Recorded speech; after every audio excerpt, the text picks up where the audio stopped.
just under an hour north of Magnet and you reach the Queen of the Murchison, also known as Kew. Grand heritage buildings from the gold rush days of the late 1800s still serve a purpose today.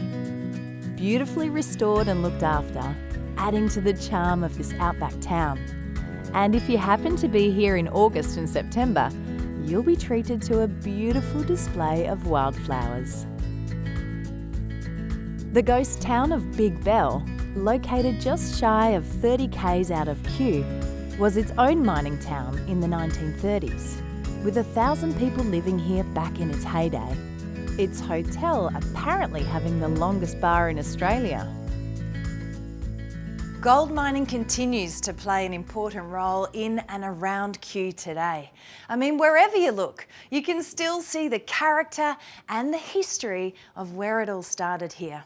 And the Shire have done a beautiful job restoring this town, really keeping hold of the stories that are so important to this part of the Murchison. Austin Street, Kew's main street, is recognised by the National Trust. And rightly so. The old buildings still in place and in fantastic condition give a true reminder of the town's gold mining landscape. It's also where Michael Fitzgerald made the first discovery of gold. Map ready, app ready, walking shoes are on, and we're on the Kew Heritage Trail, a 2.7 kilometre stroll through town with 13 historic sites that showcase where Kew has come from. Okay, let's do it. The walk retraces the town's origins and development over the years, and highlights how important a role it played in the early gold mining industry. Built in 1904, this Victorian-style rotunda is located on the site of an old well, which was rumoured to have started a typhoid epidemic. Now today, it is the centrepiece as you drive through town, and for many years, bands played here on the weekends for late-night shopping hours. Where the local Kew Shire Council now calls home was originally the offices of the London and Western Australian Investment Company, when it was constructed in 1895.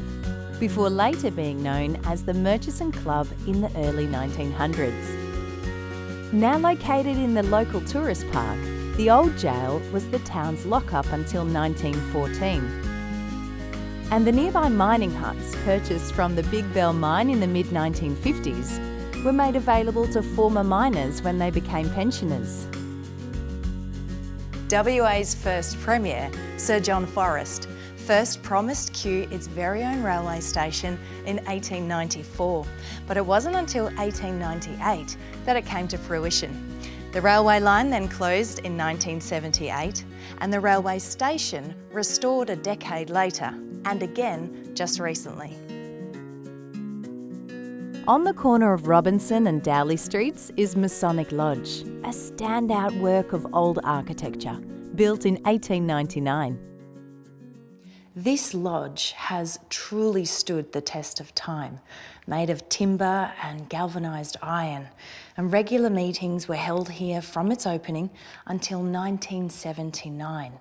And as you can imagine, there aren't many buildings like this left in Australia. It's truly a magnificent piece of architecture. Australia's second largest monolith after Uluru, and a site of deep cultural and spiritual significance to the local Wajarri Yamaji people, Wolga Rock is just under 50 k's out of Kew. 5 kilometres in diameter and 1.5 k's in length, covering around 50 hectares, Wolga Rock is a Monzo granite that eroded into parts some 2.6 billion years ago. This Aboriginal art is the largest gallery of hand paintings in the Murchison, believed to be some 9,000 years old. And it was in this area that it became a meeting place for Aboriginal people to come to from all over Australia to seek shelter with these rock overhangs from the rains and the heat. Can you imagine the stories behind this artwork? Just amazing. Hundreds of images are spread over the cave-like shelters, with one in particular that has been baffling people for years. Now, this artwork of a sailing ship seems a little out of place, seeing as we are 300k from the coast, and it's spawned many different theories of its origins over many years. Back on the open road. Next destination, Meekatharra.